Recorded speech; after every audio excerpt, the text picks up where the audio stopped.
Hey everyone, today we are switching things up. We are actually doing a video podcast. So for those of you listening on Spotify or Apple, you can also take a look at this on YouTube.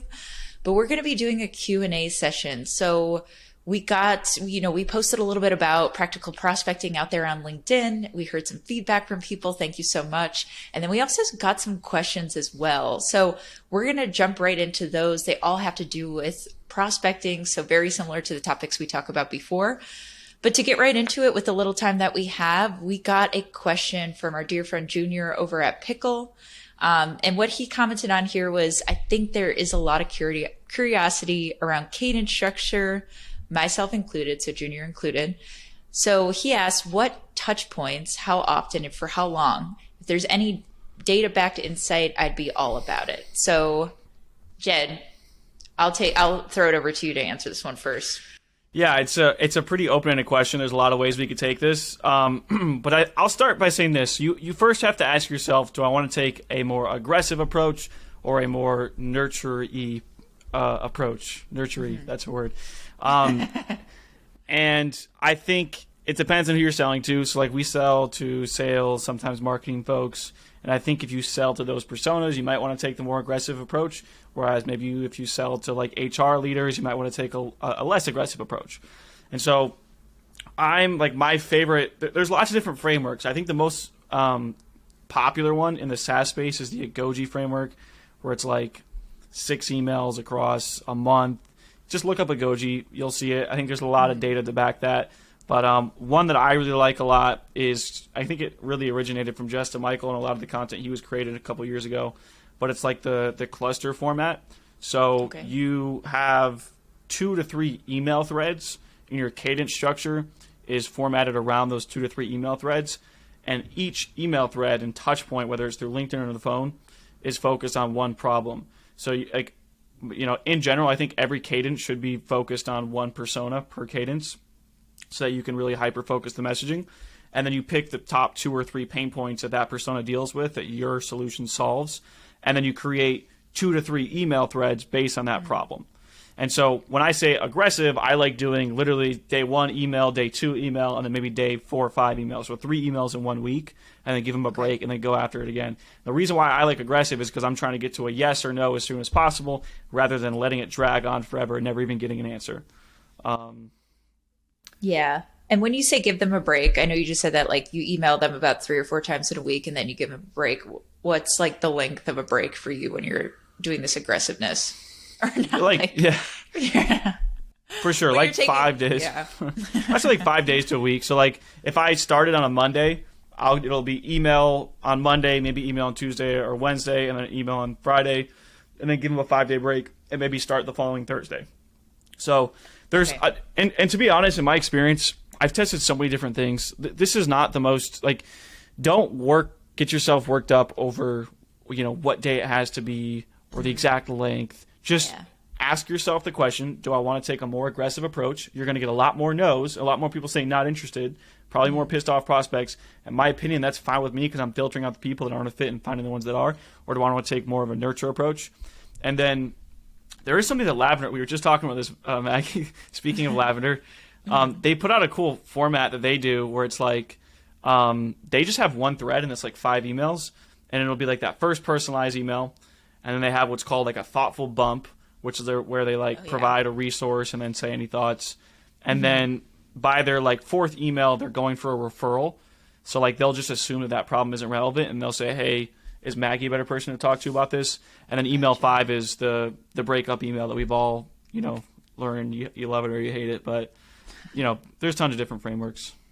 Yeah.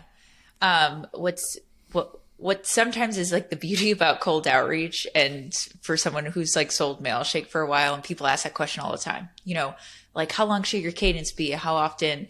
And I'm like, it depends like on a lot of different factors, which obviously like any sales question could really take that turn there too. But it really does depend. Do you want to be aggressive in your approach? How are people typically contacted in your industry? Like, are they even going to see LinkedIn messages? Do you reach out to manufacturers who like maybe don't? So all those things that kind of combine in there, like you said, I think it's just a matter of testing as well. But yeah, I've heard also those frameworks where, there's like around 5 to 7 touch points, or I mean, sometimes even more of that, like 5 to 11, I feel like is sometimes the range. So I think it just depends also like what leads are these? Are you getting back in touch with them? Are they nurturing? Things like that. Yeah. I know more when I was doing outbound cadences, I would do like 9 to 11 touches. And then I worked at companies where LinkedIn was like never even part of the picture when doing outreach. So like we tested it, but there was no way that our target market would be on there. So I think it all just can kind of come down to that too. Yeah, I mean, another part, Maggie, that I think we should talk about on this is like your market too. Like at Mailshake, we're still relatively early in the market where it's like we have a huge total addressable market. A lot of people can use our product. We sell more in like the SMB to mid market, so we can afford to be a little bit more aggressive, a little bit more automated. It depends on like if you're an individual contributor, what's your territory? Do you have a select number of accounts? In that case, you probably can't afford to be as aggressive, or you have to be a little bit more nurtured, more personalized, have more touch points, more phone calls. Whereas if you have a huge market, huge territory, you should probably be more aggressive. Figure out, do some testing. So that's another factor to ask yourself as well. Like the less accounts you have, the more personalized you have to be, and then vice versa. Awesome. Yeah, I think the two most important things that you said there was, how aggressive do you want to be? Like what type of target audience are you going after as well? Because yeah, you're right. Like if you're doing, bigger accounts out there, you're not probably going to have as many touch points, or like in the beginning, that may happen later on when you're trying to re-engage people and things like that. So sweet. Okay, Junior, thanks so much for putting in that message there. The next one we're going to go to is Rachel Fox. So what Rachel wrote in here is, if you see someone who's opened your cold outbound email 12 times and you call or email to pursue, do you slip into the conversation that you know that they've engaged with your content or visited your website? Or do you kind of keep that under wraps at all costs? I love this question, by the way. But Jed, I want to hear what you think. Yeah, I'm curious. It sounds like you have strong opinions as well. Honestly, I think you should call it out. I don't know what's the worst that's going to happen. Like most people know that there's tools you can use to see opens, even if you're not selling to sales, marketing folks or whatnot. Like people get that now at this point, and I think it's like kind of a fun way to stand out. Like I think the template that my team uses is they'll respond to the email and be like, saw my email, got a bunch of clicks or opens. Either that means something I said landed and you're forwarding it around in the company, or I completely missed the mark and I embarrassed myself. Something like that. It's like, you know what I mean? It's like it's one of two options. Either I embarrassed myself or you're forwarding it around. I've even heard of the strategy because like some tools let you see where all the opens are happening. So like you're able to see, oh, this was opened in this state or this city. Oh, right. And then using Sales Navigator to figure out who are the key decision makers that are based in those areas and then giving them a call. That's kind of next level stuff. But I don't know. Yeah. I don't think you should keep it under wraps. What about you, Maggie? Yeah, I think just to your point too, think about how tech savvy mostly anyone is nowadays, that everyone knows that you can have a tool out there, or at least I feel like 90% of people know that there's tools out there that are going to show like how many times someone's clicked on something or opened it. So call it out and make like more of a joke of it. So like, hey, saw you like open up my email 20 times. Like maybe I was just being like excited about the data, but like I thought this something that might interest you. So I think use that to your advantage. And then, yeah, it's calling out something and you're not being a creeper. People know that information's out there. I think maybe earlier when those tools were newer, I would be a little bit more afraid to do it. But I think now it's just as Jed's point. It's like, yeah, most people know that you can grab that information pretty easily. So definitely call it out. Yeah, I agree. What's the worst that's going to happen? Yeah. And if they do call you a creeper, I mean, you can find like any information about them, like where they live, where they went to school, all these different things. So there's more information you can find out in different ways. But awesome, Rachel. Love that question. I think it's something that people think about there. So I would definitely call that out. And then this last one is from Mafalda from Wonderway. What she asked in here is balancing quantity and quality. So in other words, efficiency. And I think this is something that people are having kind of like a hard time figuring out, or it's something that I hear people talk about a lot too. It's like, and you know, before we go into answering it, like a lot of the things that I've, heard people talk about is like, yeah, of course, if you personalize every single one of the emails that you send out, you're probably going to have amazing results. Like have something catchy, have it all tie back into like something personal about the company or prospect that you're reaching out to. But how long do those emails typically take? Like just from my own experience, I've done that with big accounts that I'm going after, which is key to like how I want to answer this later on. It takes me about like 10 minutes at least, like from finding the information, from coming up with something really catchy for a completely personalized email. Like I'm one-to-one just sending this over to Jed to get his attention. That could take me about 10 minutes. So obviously like sales reps cannot do that all day. That would take them forever. And there's a lot of other accounts that they're going after. But yeah, so I just wanted to preface it with that. And I guess I'm kind of going into answering this too. I think it goes back to some of the things we talked about when answering Junior's question, is that it depends who your target market is, like how big your territory is, how many people you can go after.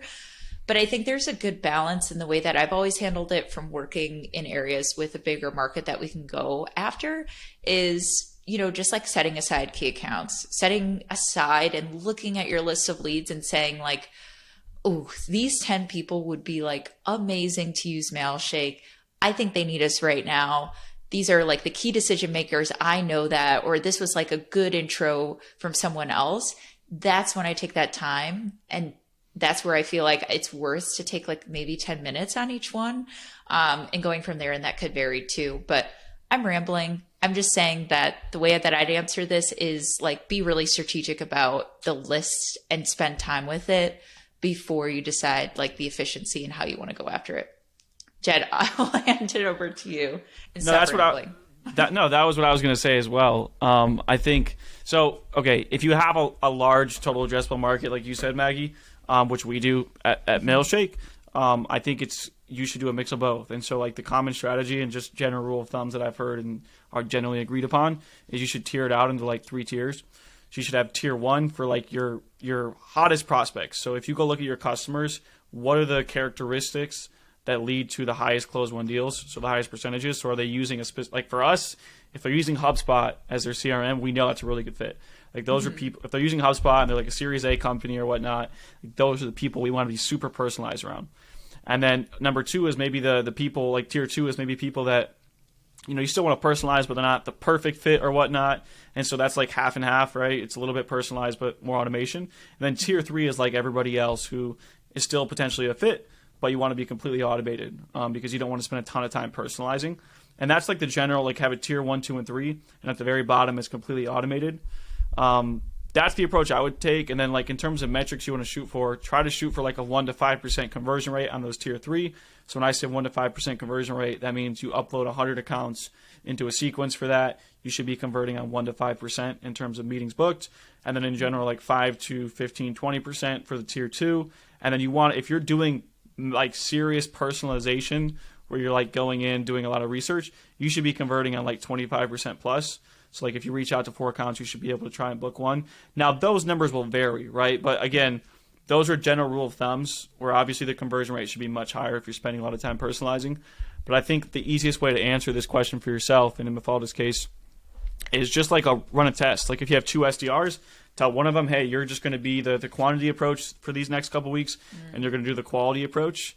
Or do it yourself, right? Like I'm going to take 2 weeks where I'm just going to, send out a bunch of emails, make a ton of calls, not be personalized, see how many meetings I book, what's my conversion rate, and then compare that to being personalized. So it's like all about testing, but those are my general thoughts on it. And honestly, we're kind of doing that at Mailshake now, where we scaled up our email only automation tier 3 campaigns so much to the point where we're starting to see open rates dip a little bit to where, because we're doing super high volume. So we've scaled that back a little bit and we've kind of found our limit. And now we're focusing a little bit more on the personalization. So there's so many factors that go into it, but I think what you and I both said, Maggie, should give anybody who feels the same way as Mafalda enough to kind of go off of, because this is like the age-old question when it comes to outbound.